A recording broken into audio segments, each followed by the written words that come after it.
Management and planning. Management in general and planning function. The security executive is no longer a private practitioner who impresses people with his courageous deeds, skills, in apprehending criminals or expertise in handling weapons.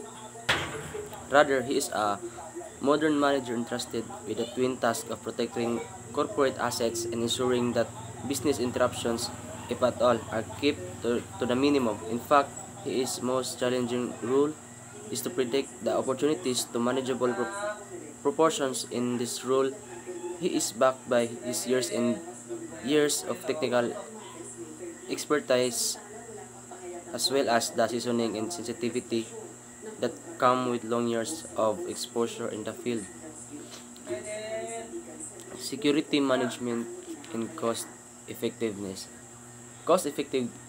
Effectiveness means spending the least possible amount consistent with required result and at the same time assuring that each item of expense is fully justified as the best available way to commit the funds.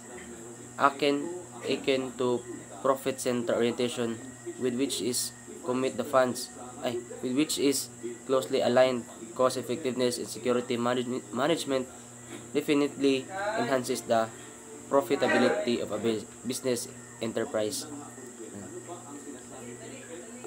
Development of security policies. The development of security policies it is a policy is a broad guide to management decision making in situations of repetitive nature. Its purpose is to orient decision making towards the organization ultimate objectives. Hence, a policy should be reflect the objectives and be flexible and sufficiently broad enough to be applicable to changing conditions. Next is it is the illustration of security policies. The three. Number one is in a union company. Second is in a company with union. And the last is information security policy. So what is in a union company? It is the company recognizes the loyalty of its employees and its obligations as corporate citizens to the community and thus fosters a cooperative attitude in the protection of personnel and property. Second, in a company with union, it is the company recognizes its obligation as a corporate citizen to the community and thus practices an aggressive policy of prosecution regarding theft within the company. Last, information with security. The computer center recognizes the proprietary interest of the client entities who utilize the facilities of the center, hence strictly controls the dissemination of management information on strictly need to know basis and only to such persons that have been specifically cleared to receive such informations. And the operating level policies, the financing, budgeting, and organizing, and ang uban is i-report na sa akong kauban. Ang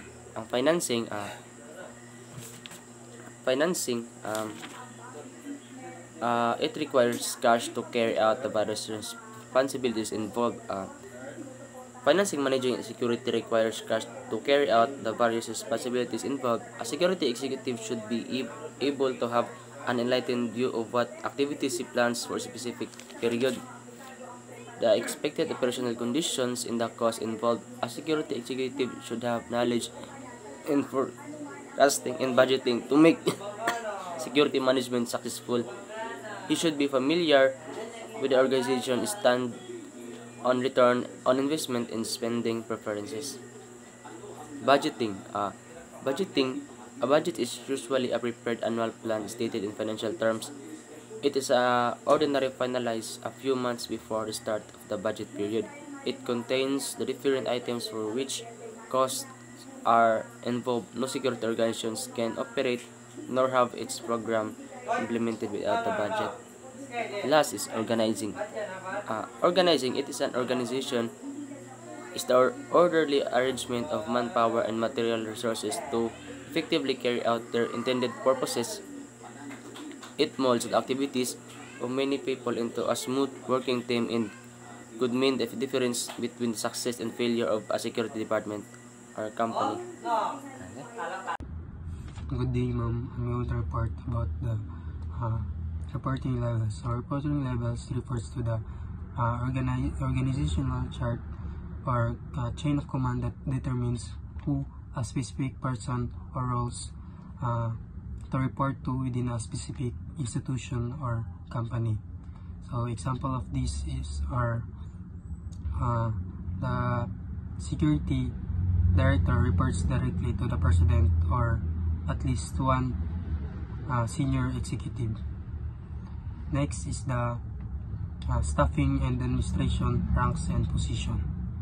So here in a security agency, staffing and administrations are structured through a defined hierarchy at ranks and positions to ensure order and operations effectiveness.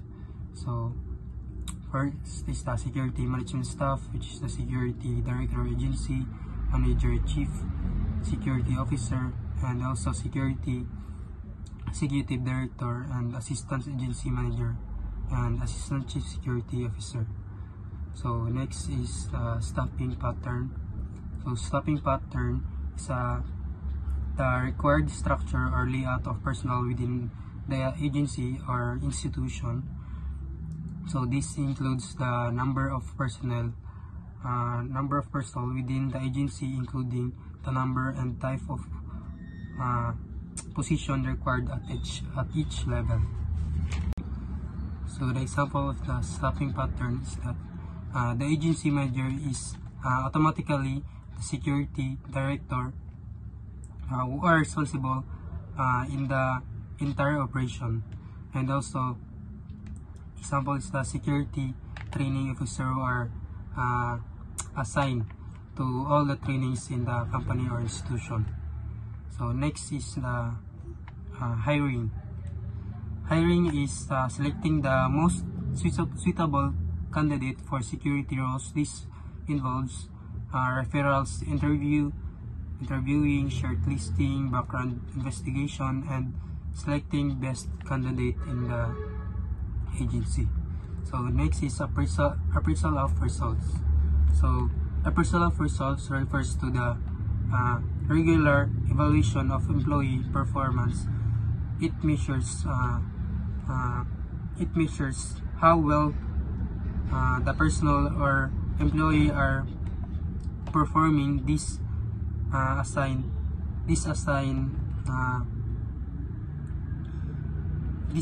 duties and following and these assigned duties, and also if they are following the